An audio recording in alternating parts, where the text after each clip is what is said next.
Hello, everybody.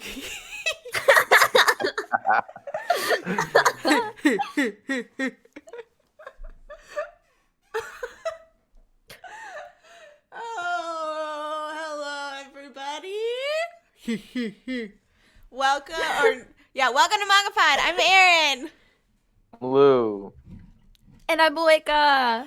We are a weekly podcast in which we all get together after we read all or part of a manga, and then we discuss it with friendship, love, and lots of spoilers. This week we are talking Dorohedoro chapters 1 through 17.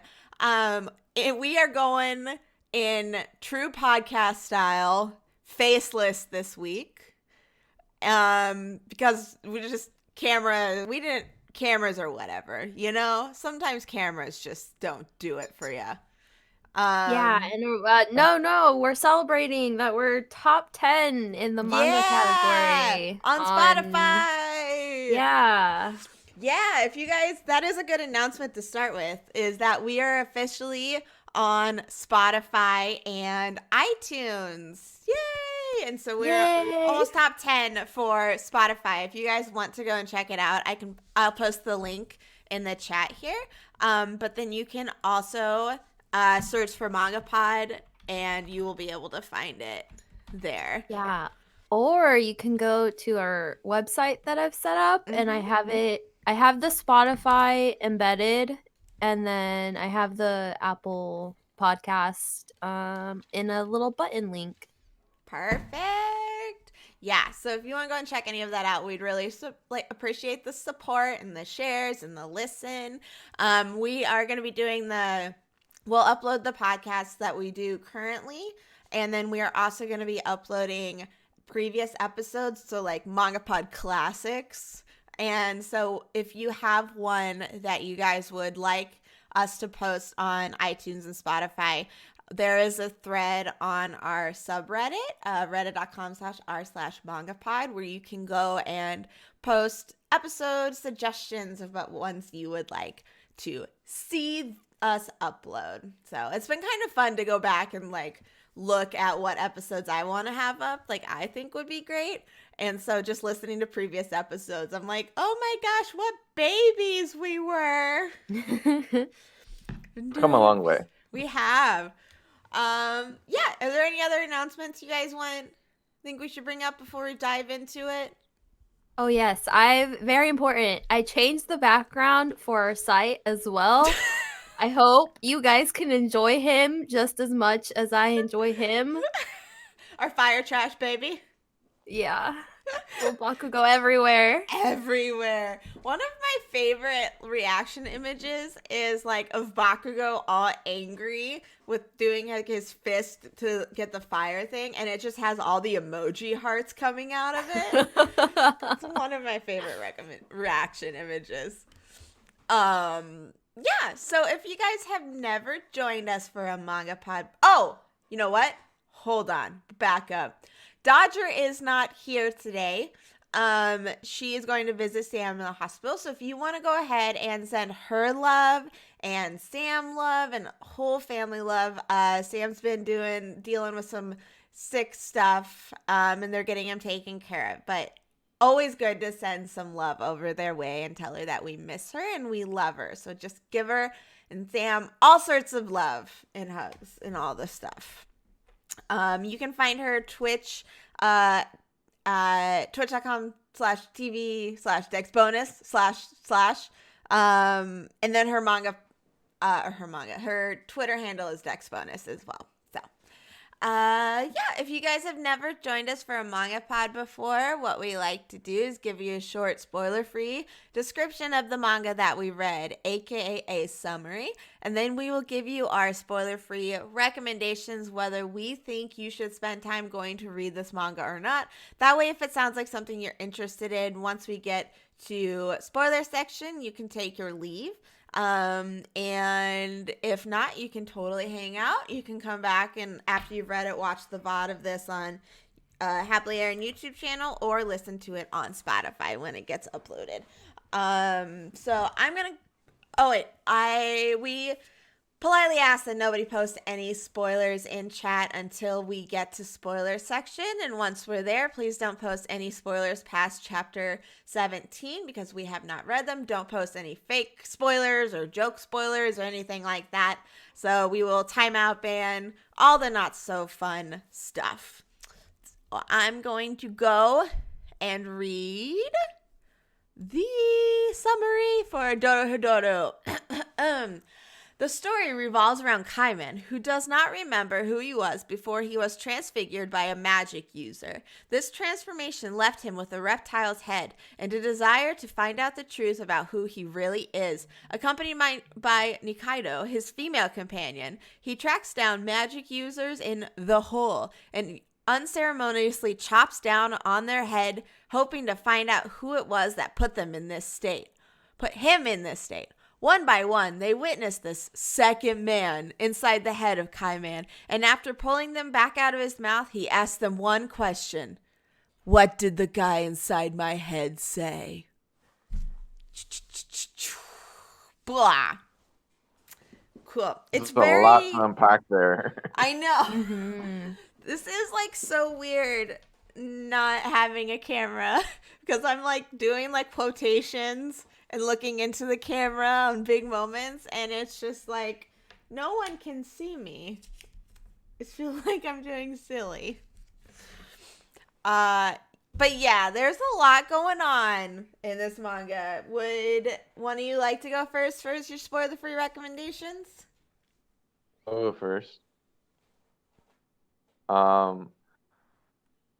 Here I liked, but it was really hard to follow.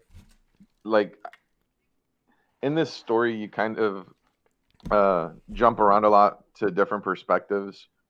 So I guess at the pace at which I was reading it, because I just kind of like powered through it twice, because after the first time that we had to reschedule, it didn't just stick with me, so I had to reread the whole thing again.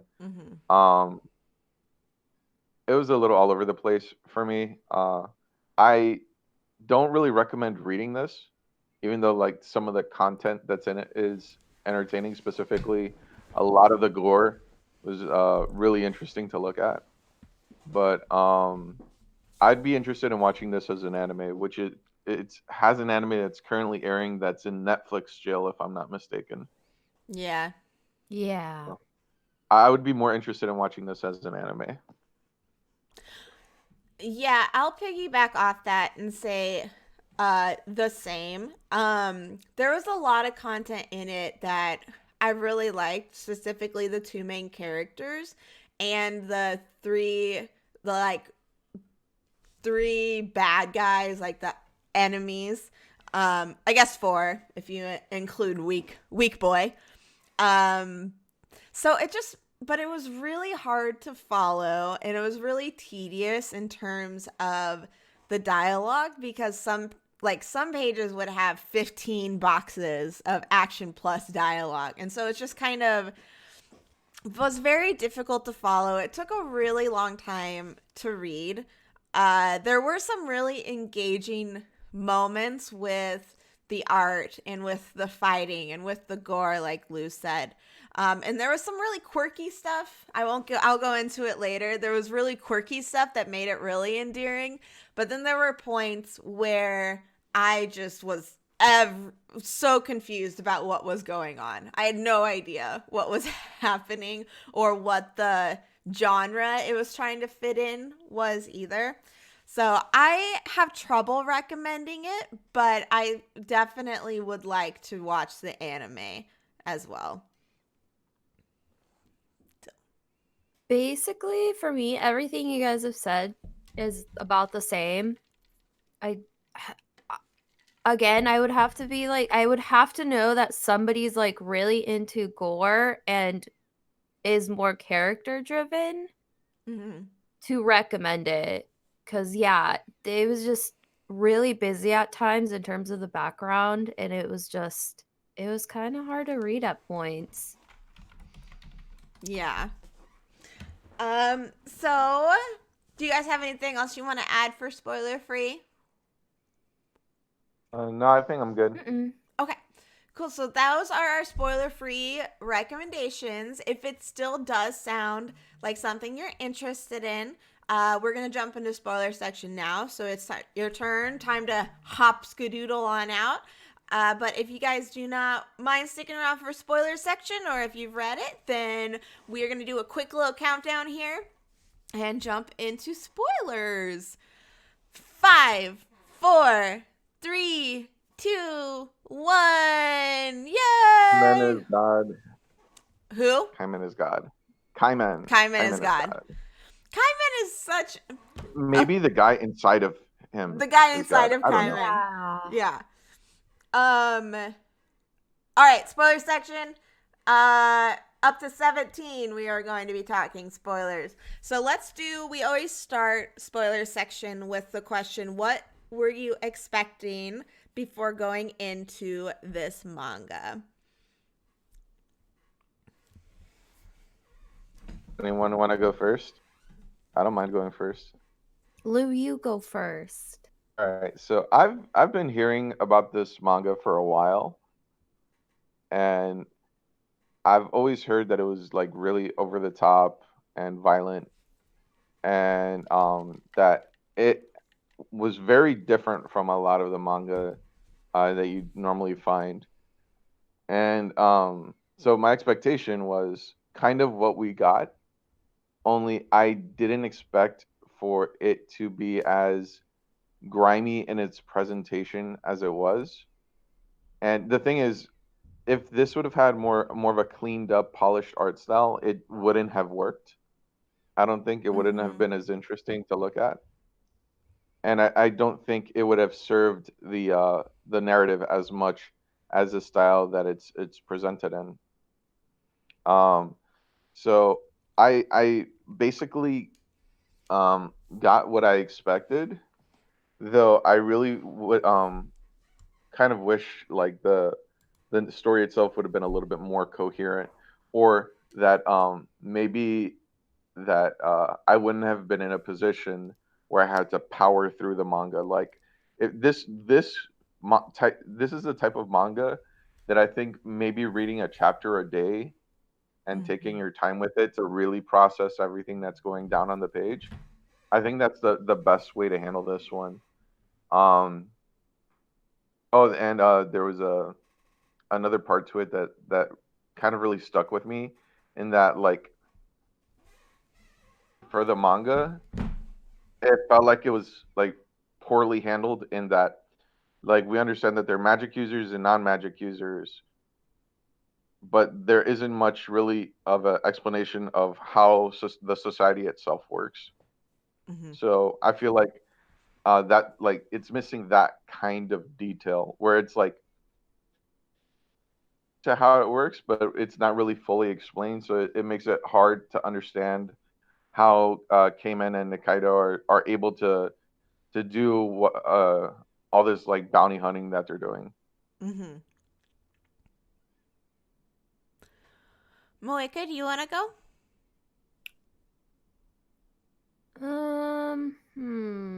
What? I guess, yeah, I've always heard things about Dorohedoro, and all I heard was like that it was really gory. And so basically I like every piggybacking off of Lou, I was just like, I don't know. I guess the gore was like really detailed, but I guess I was expecting it to be more, I don't know, more violent for some reason. Yeah. So Like I berserk was, level gore. yeah, so I guess I Yeah. just was surprised with how campy it was at times, which I didn't mind. I really enjoy all the characters that showed up. I'm really interested because this manga gives me the vibe of, it gives me this vibe where it's gonna end up being where some minor character that popped up for like 2 seconds is gonna turn out to be like super important later on, and I'm really interested in seeing if that's the case and who that character is and if it throws me off. Yeah. But yeah, I don't know. I guess I would just really was not expecting I don't know. It's like really grotesque at times, but it's also really like character-wise, it's really pretty. If I don't know how to better describe it. Just Yeah. like some sort of beauty in it that I can see and enjoy. So I don't know, I'm digging it. Yeah. I was the same. What I'd heard about it was that it was really gory, really intense, dark. Um, so when I was reading it, I was like, all right, there's some gore here and there, but that doesn't seem to be the focus. The way people had presented it was going to be like Berserk or Gantz or something like that.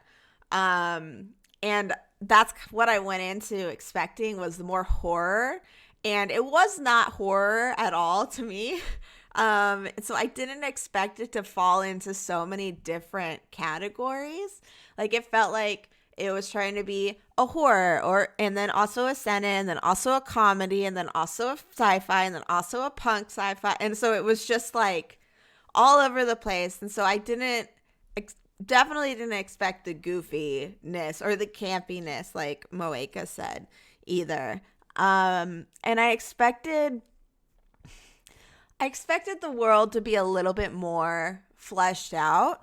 Like we kind of were just thrown into the world, like Lou said, just thrown into it and saw the art of it. We're given the art and how it looked, but then no real explanation other than one world is where the sorceress people live, and then one world is where the humans live. But why are the humans able to be on the same level as the sorcerers? And how is the match? I was like, I don't know. But I guess the girl, it makes sense why she was the same level, because she is like a magic user too.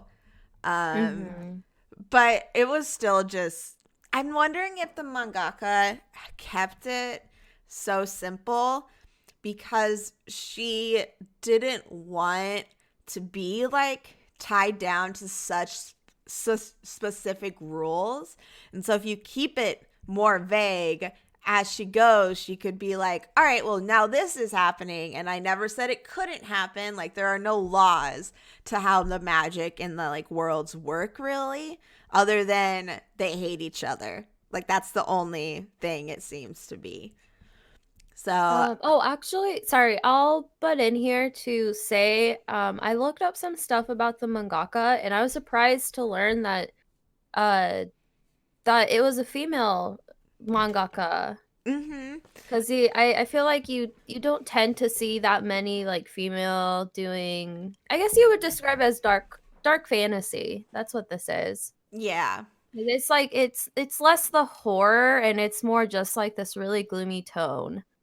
But so yeah, I was really surprised in that, and that Dorohedoro was actually her first like personal series. And so maybe that's why it doesn't feel that fleshed out, because she started it back in early 2000s, if not at like the year 2000. And so yeah, if you didn't know that the mangaka was female, I thought that was like super cool. Yeah, that caught me off guard too when I went and I was like, "Oh, snaps. I like that. That's awesome." Yeah, especially since like I feel like back then it was I feel like for female mangakas it was this kind of like, "Oh, you must do like shoujo or like something really girly." Yeah, it's like you kind of get shoehorned into doing the specific like what is going to appeal to like your demographics like most of the time, and so it's hard to branch out of that. And so I did really appreciate that she was the mangaka for this, and that she was going as like a much darker tone than what you normally see. I love that Clamp reminds me of like some similar tone, like a darker, gloomier thing with some of their series where they're like, all right, we are only supposed to do shoujo, but we're going to make it horrible at times. Like X was really fucked up, like X 1999. Yeah. And so it's really cool to see like these mangaka paving like paving the way in terms of branching out. Because I'd be interested to see in 2000 all the lady mangakas, what series they were working on and what genres compared to what their male counterparts would have been doing at the time. I mean, also, Arakawa with FMA, which also had dark tones to it. So that was a little later on. Yeah. Yeah, she was another one that people were always like, wait, what? A girl? She always used a little like cow as her persona. Yeah. And so people were like, oh, it has to be a male. Yeah. What is it? There's another series that I was like super shocked to find out. I don't remember what it is, but can we talking like kind of branching into like we're kind of branching out to whatever. The nudity. Can we talk about the nudity of this? Yeah, we can. I was caught, like, I don't know why I was caught off guard by the nudity as well. But I was just like, oh, there's a naked 14-year-old girl. Just like, that's a titty. Yeah. I was like, they put nipples on them. What? I was not expecting to see boobs. Yeah, me either. I guess that's why I was surprised because even though it was shown, I don't know, there was like a weird like, oh, this doesn't feel super sexualized to me. Right? Even though it was like, I mean, like when the guy was like dressing the girl because she was like brain dead essentially, but they like revived her. It was just I don't know. It was just so like again, it was just campy. It was just like, oh, we gotta go get you an outfit. I think you'd like your one titty out. Yeah. I don't know. Yeah, it was everyone was just so chill with it. It wasn't like, oh, there's a boob. I'm gonna make a really big deal out of it. All the guys and girls are gonna stare and nosebleed. It was just like, oh, okay. Yeah, you're naked.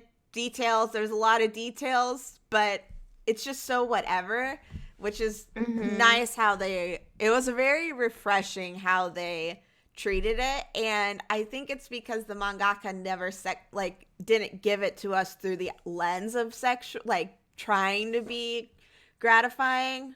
Is that the word I'm looking for? And so it definitely was presented in a way that made you not be like, oh, good, great fan service, cool, at all. I'll agree with all of that. It definitely didn't call my attention. Like, I barely noticed it. It was just, there's a titty. Cool, let's go on to the next panel.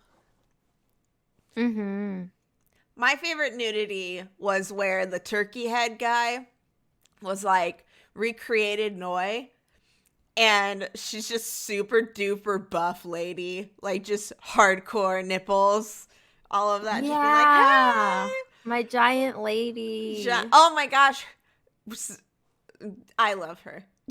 Yeah, me too. Gives me all the feels. When she was first like introduced, I was like, what? I love this reveal. That was like the biggest reveal to me. I was so shocked by her when she took her clothes off. I just dropped a quarter. I don't know if you guys could hear that. We heard it. I was just so remembering Noi's thighs that I just like let go of everything. This manga has a lot of giant punch ladies. It does, and it's stellar. What do you guys... of the like screens that I saw or screenshots that I saw of the anime, I will say Noi looking real beefy. I like it. Yeah. I'll look that up right now. I think they made her look a little more beefier than what I was expecting. So it was really like nice to be like, oh, good. They didn't try to like make her more like thin and quote unquote feminine. Awesome. That is like, ooh, hello. That is something with like the lady characters. Like are they are distinctly feminine, but at the same they still have like the butchiness, like butch muscle cool stuff. And so it's like so many different characters are neither like they don't really fall into a stereotype at all, or like I said, shoehorned in either. That was something else I liked. Mm-hmm. I'm trying to think. Like, not, I want to specify, there's not anything wrong with being, like, feminine at all. I was just trying to specifically say that, they, The anime industry kind of tends to do that. It's like how fandoms have complained that My Hero Academia, the anime, has changed the body types on characters. yeah, Yeah, exactly. I was gonna say that as an example because I just like, I just don't understand why they have to do it because I feel like the manga versions are still like they still have their appeal, so it's just Mm-hmm. like, Yeah. It's very bizarre because, like, the manga itself is so popular that it doesn't add anything by making certain characters sexier or changing their body type. Like, it just doesn't make any sense why that is zoned in on taking, like, changing. Mm-hmm. Also, Munchkin brought up a good point. Is that for Noi, they didn't really like they weren't mean to her in any sense for being buffer than all the other like guys around, which was Yeah. really again, it was really refreshing. Yeah. Um, should we let's talk about more in-depth characters too. Uh we had let's talk about Kaiman. What are your guys' feels? It's a goofball. He's a big goofball. Yeah. He's just ready to eat. That's all he cares about. That's all he wants. I wasn't expecting. fact- Yeah. Oh, go ahead. I was gonna say the fact that he's impervious to magic. Mm-hmm. I think adds an interesting layer to his character, and also his ability to like regenerate when his head gets cut the fuck off is Mm-hmm. also pretty amusing. So yeah, I think that like everything surrounding the state that he's in makes him an interesting character, and like his personality just like the main reason why I would want to watch an anime version of this is because of Kaiman. Yeah. I really enjoyed his character. I was expecting him to be so much more serious, and the fact that he was just a gyoza loving little lizard was wonderful. And that I think it's a nice contrast to the really dark evil dude that lives inside his head. I think you kind of need to have that contrast to make the main character a little bit more enjoyable. At least that's my opinion. Mm-hmm. I Yeah. Oh, go ahead. Oh, sorry. No, No, you no. go. No, You no, no, continue. no. You You go. You continue. go. You go. Okay. Yeah, no, I was just gonna say I really liked that he wasn't, even though he like lives in a shithole, he's just not like down in the dumps constantly. Mm-hmm. So it was just like really refreshing. Like, yeah, sure, these like magic users just pop in whenever they want to kill us off, but that's okay. I got my food. I'm gonna kick some ass. Fight the system a little and start over the next day. Yes. I think it also, having his character be who it is, it allows everyone else around him to have a little bit more angst without it feeling overwhelmingly dark.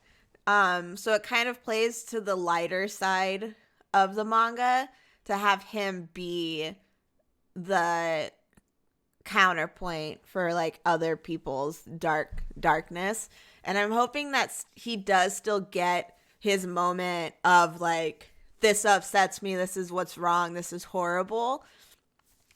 Just to see that a little bit. But at the same time, right now, I think it plays really well for the rest of the characters to have the more serious tone to them. I'll agree.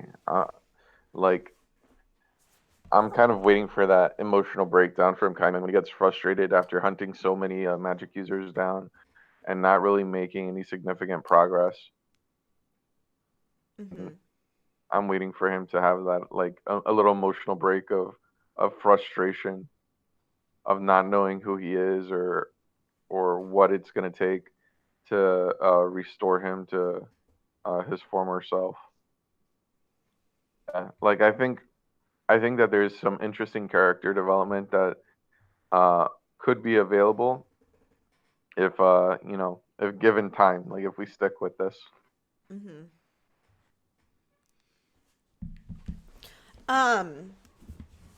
Let's talk about a favorite little lady.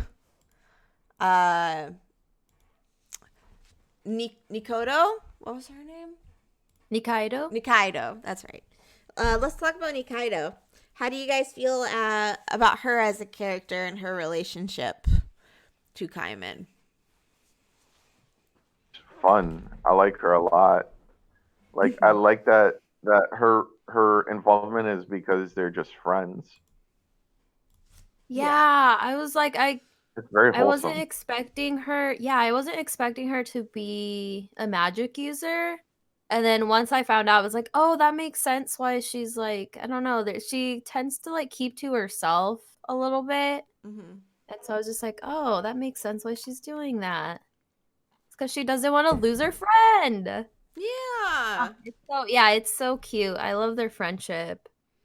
It's I also so. like that she's like not um like a delicate character. Like normally you have like when you have a big strong dude on a team, whenever there's a girl on a team, normally there's that whole stereotype or um fuck, what's the word for it?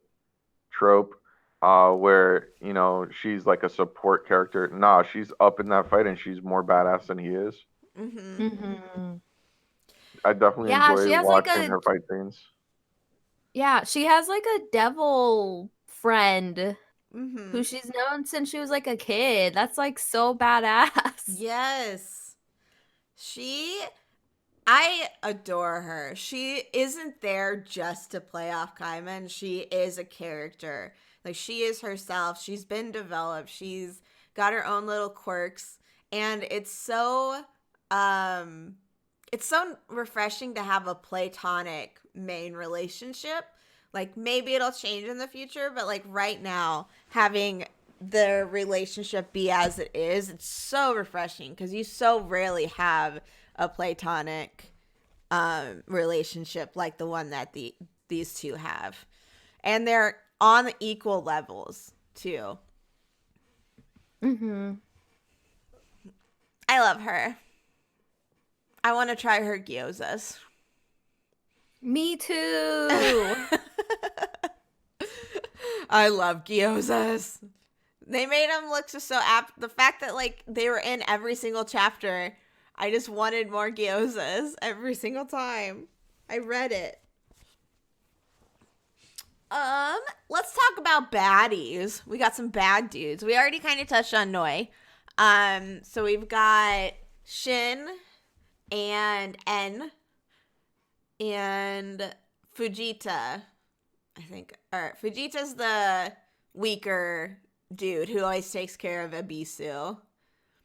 Yeah. So let's talk about them. What do you guys think about the antagonists that we have?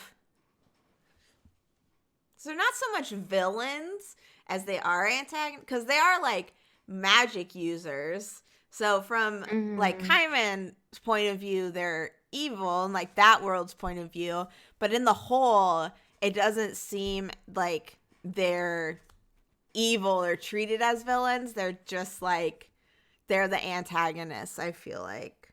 I think it's hard to call them villains in my point of view. But Yeah, No. it's like it was really weird because they were definitely the bad guys. Because it was, yeah, again, it's just like they just pop into the hole whenever to kill people whenever they please. So it's just like they're definitely bad guys, but I really like them all. So it's just like they really are like their own little family. And so it was Yeah. hard to hate them. yes. I think if I would have a better sense on what their overall objective is, I think Yeah. I would probably appreciate them a little bit more. Mm-hmm. But like from what I've seen thus far, it's just okay. We're just gonna, fuck shit up a bit, and then we're gonna disappear in the middle of the chapter. You're gonna go look at Kaiman for a while, and then we'll pop up again, and you'll see a hammer going in someone's skull, This and that's basically it. kind of Yeah, disjointed. yeah. That which is, I mean, the problem that I had with all of the writing in this manga, Yeah. where like I enjoyed the characters. All the characters were super fun to read, and they all had their own personality quirks that stood out. But definitely when it came to like understanding their role in this world and what they were trying to accomplish, what are their motivations, I don't think we've gotten to that point yet, which is kind of made it difficult to really call them the antagonists or the bad guys, apart from their interactions with Kaiman and Nikaido. Yeah. I agree with it. I absolutely love them because they're so likable and they're their own little found family. But yeah, it's hard to really nail down what their objective is or what they're up to, what they're doing. I agree with that part. It's almost like slice of lifey with them. Like there's like, all right, Yeah. what shenanigans are they gonna get into today? Um so yeah, trying to think about like what they want to do, which it goes back to the what kind of genre are they wanting this to be in, or like what's the mixture going on. And so the whole like slice of life feel of them feels bizarre within the tone of the rest of the manga at points. So yeah.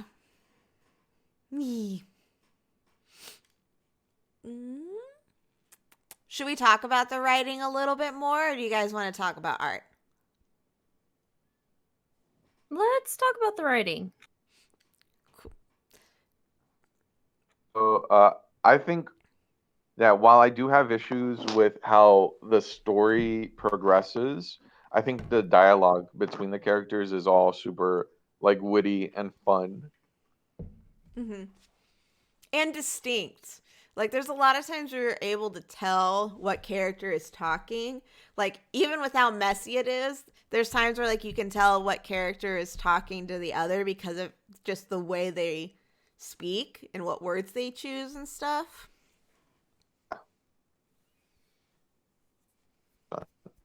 They all have their own voice, and it gets really easy to identify them, which is like kind of important because this manga does a lot of the speech bubbles in between panels, Yeah. and like if you're reading on a phone, it's easier to track who that person is that's saying, you know, what you read the speech bubble before you see who's saying it and you know who's saying it. Like you can track at least that portion of the conversation and identify without any problem. Mm-hmm.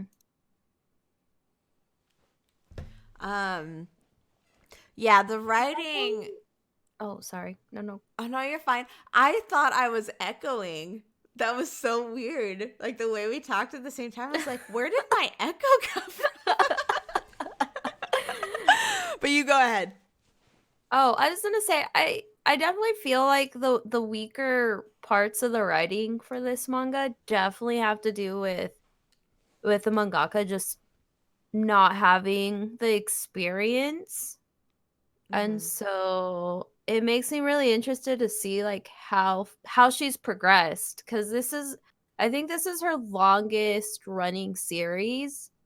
And so like 2000 to 2018, 2019, I don't know when the last volume came out, I think.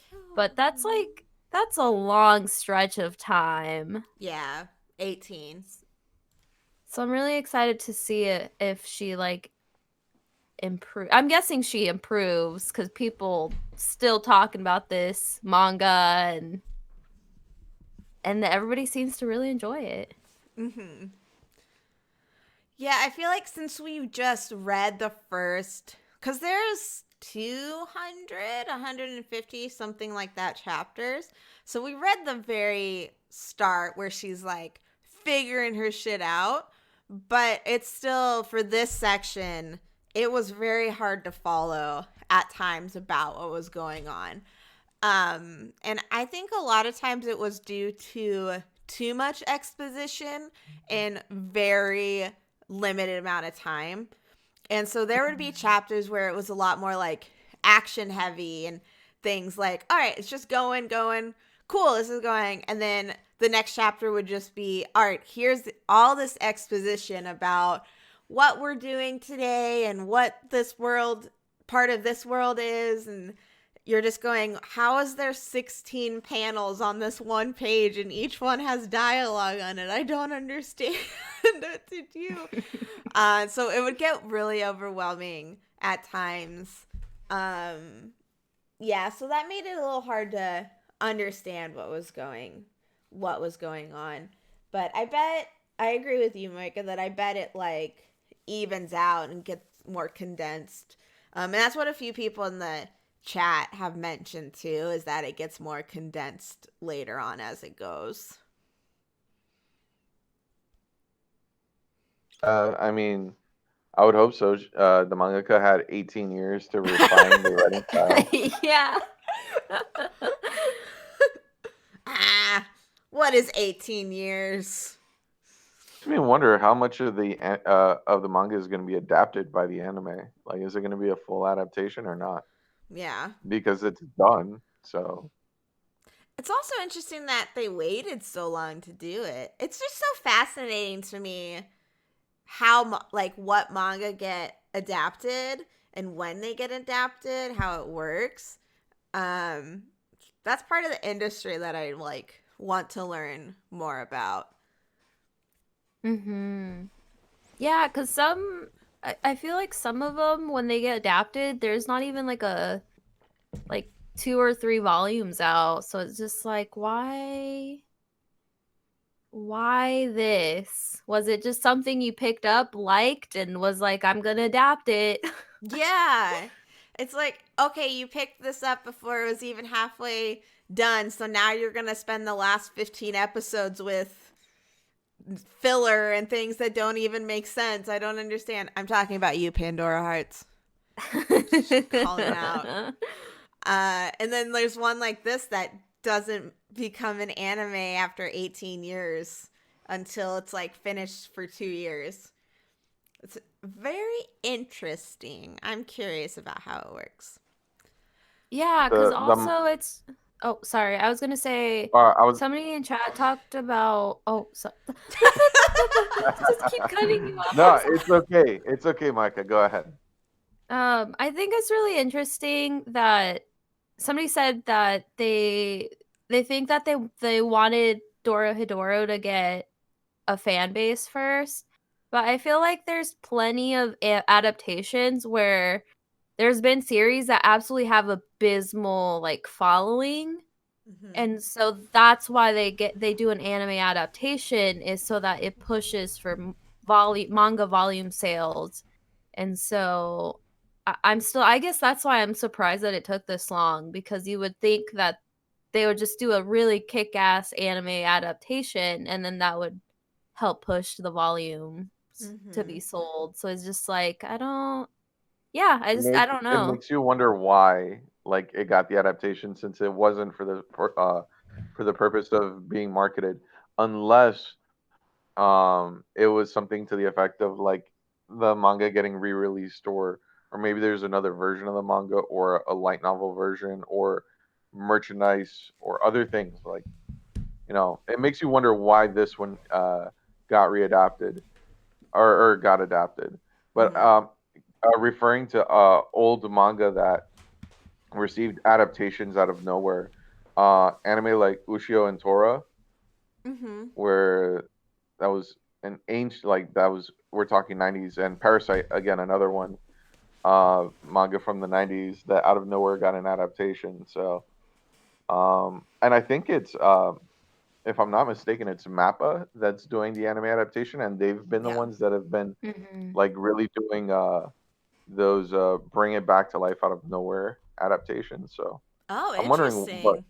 I think so. I think they did all of the ones that I just mentioned, if I'm not mistaken, or they at least collaborated with them, because I know that they work closely with Madhouse. Yeah. Oh, cool. Mappa is top tier. I know. I generally tend to like all their adaptations. Mm-hmm. Um, let's talk. Oh, one more thing with the writing I wanted to mention is that with how messy the plot is, I feel like the characters are really well written. It's such a character driven manga, and I think the writing is strongest with the characters. I agree. Yeah, that was I something agree. I wanted to mention. Let's talk about art. We've kind of touched on it here and there, but let's do a little few minute focus on it. All right, so it's extremely detailed, and to the point that it gets kind of muddy in places. Um, there's too much going on in each panel that it's a little overwhelming. Yeah. Mm-hmm. Their designs, I think they're like really unique, and they definitely stand out, and they're very distinct from one another. Like, you don't really ever confuse anyone. Um, but again, there's so much that gets packed in to each panel that it gets complicated to parse things out.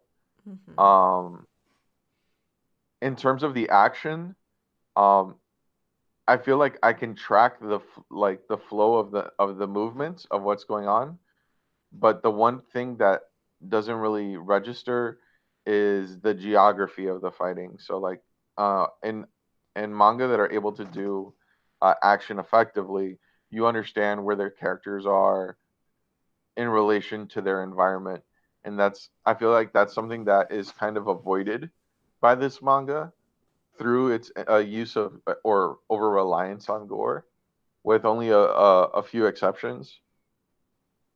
But generally speaking, yeah, I feel like it was like the action itself is well done.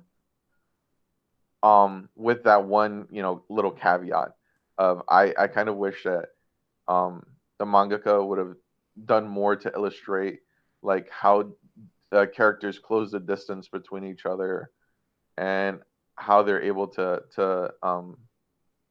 execute those attacks. Mm-hmm. That's basically all I have to say about the art. I kind of like mentioned everything I wanted to about the art earlier, Mm-hmm. but yeah, that's Yeah, all. I definitely agree. My biggest critique is how busy every panel is. Because a lot of time there will be something happening, and then there's also dialogue happening at the same time. So it's just super duper muddy at times. There's a lot of times where I wish she hadn't drawn a background. Because there's a lot of times where action will be happening, and then it gets distracted with the background that's going on. And the backgrounds are really pretty. Like, there's so much detail that goes into them, but there are just moments where I'm like, oh, I wish you wouldn't have put a background in at this moment. None of the screen grabs we have show what I'm talking about, but there's a lot of times where I'm like, there's already so much going on within this scene that having a background kind of takes away what's going on at the forefront. I do really like all the character designs and the fact that she has the magicians wearing masks, and so she gets so creative with those, which I love. Yeah, basically everything you guys said. It felt really cluttered and just there's too much information overload. Overlord. Yeah, I was like, wait, no, not that series. But yeah, it was just too much, and I definitely agree. There were times where I was just like, oh no, you should please don't do that. And I think it's once again, it's just it was like her first series, really. So I'm assuming that it gets better later on. I think it's part of like the really detail oriented parts where it tries to show off the city is her trying to like flesh out the world a little bit more. Yeah. Cuz it's just like it's a really subtle way that ended up feeling really messy a lot of the time. Yep. Cool. Do you guys have anything else you would like to touch on, or should we jump into final thoughts and ratings? I think I'm good. Yeah, me too. Cool. Let's see. I'm trying to think of my numerical.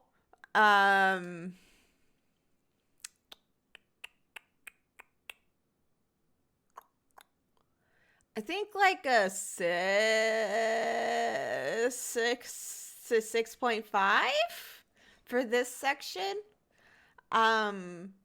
Because of like I absolutely love character driven stories, and so that's the biggest point that I loved about this manga.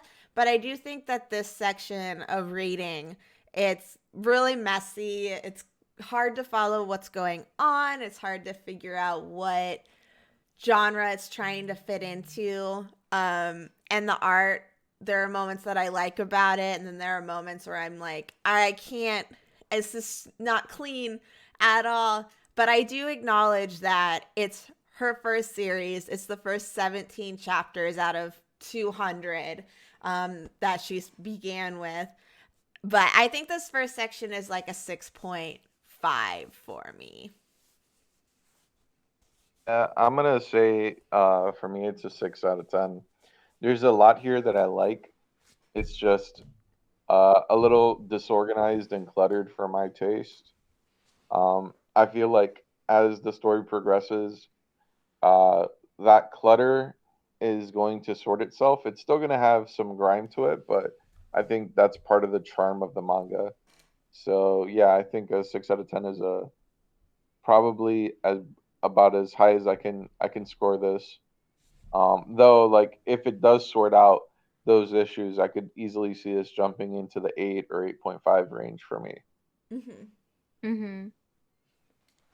I really enjoyed all the characters, and I'm more of a character-driven person. So since the cast was really solid, I'm gonna go with a 7 out of 10. And so I'm really excited to see like where this manga ends up. Cool. So that wraps up our discussion of Dorohedoro. If it sounds like something you're interested in, haven't read it yet, but stuck around for spoiler section, definitely go and check it out. So now I am going to read the description for the manga that we are reading next week. Hold on. I Googled it, or I typed it into my anime list and then forgot to save it. Totally fine. Okay. This is a compilation of a manga blank originally published on Pixiv. It tells a personal story of the author, aspiring mangaka who had never had blank, and even allowed herself to think about blank outside of reading BL manga. The author is a 28-year-old millennial who lives at home, a college dropout who's led a lonesome, unfulfilling life. She was on a path of self-destruction until she realized she needed to live for herself and fill the voids in her heart. One of those voids happens to be the loving embrace of a blank, i.e. blank. So on the whim, she schedules a blank with a blank, blank, blank. The end. Stocky stat, got it? Yay! It's accurate. Good job. Mm-hmm. Good job. Yep, we are going to be reading My Lesbian Experience with Loneliness, as well as its sequel, My Solo Exchange Diary. So we're going to be doing that for Valentine's Day next week. Yeah. What up? I'm so excited. I have been wanting to read this forever. Mm-hmm. So we are going to be reading both volumes. So there's both the original and the sequel. So we're going to be reading both of those, the entirety of it. So it's a very easy length of chapters to know, to remember. Let's go around and shout out our stuff super quick. I am Erin of HappiLeeErin. I have a YouTube channel where the previous MangaPods are hosted, as well as some mental health awareness stuff, some old anime things that I've done. It's pretty inactive aside from MangaPod. I'm currently working on a book. You can find updates on that on my Twitter and Instagram, as well as all sorts of other nonsense. And I'm HappiLeeErin all across the everything.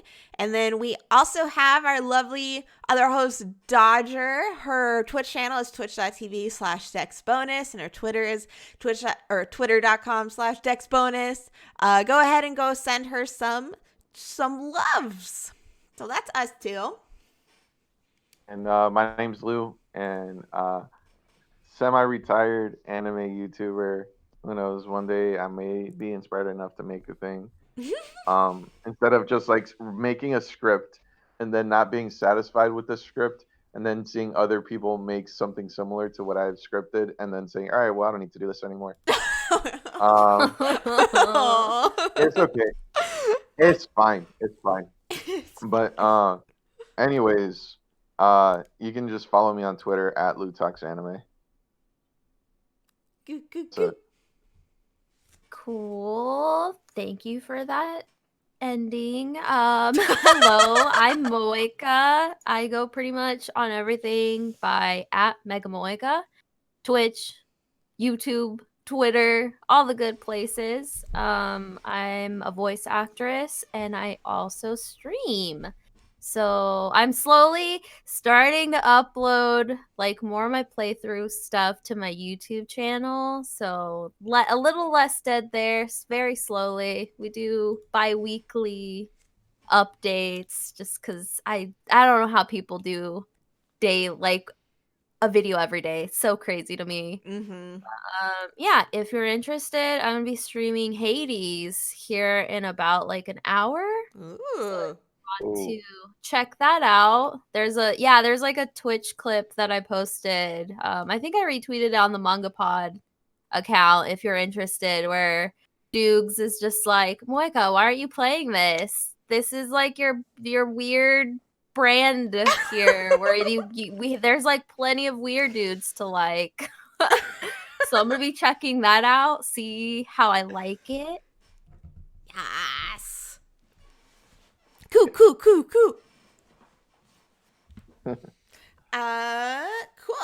If you guys would like more MangaPod, we have our website, mangapod.cards.co. They've been posting it in chat. Thank you very much.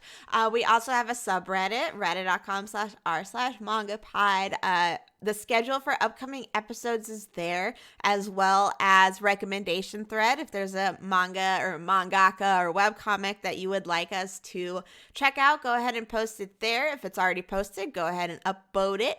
We have an Instagram now, which is also MangaPod Book Club, as well as our Twitter. Once again, we're on Spotify and iTunes if you would like to go ahead and check us out on there. Otherwise, we will be here next week at 9:30 a.m. Central Time.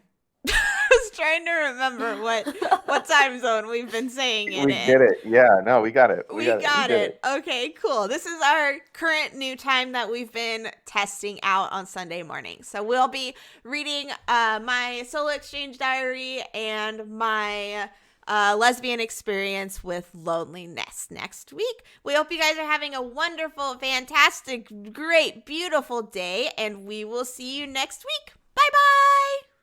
Bye. Bye, bye, bye. Bye, bye, Bye, bye. Oops. Wrong screen. My bad.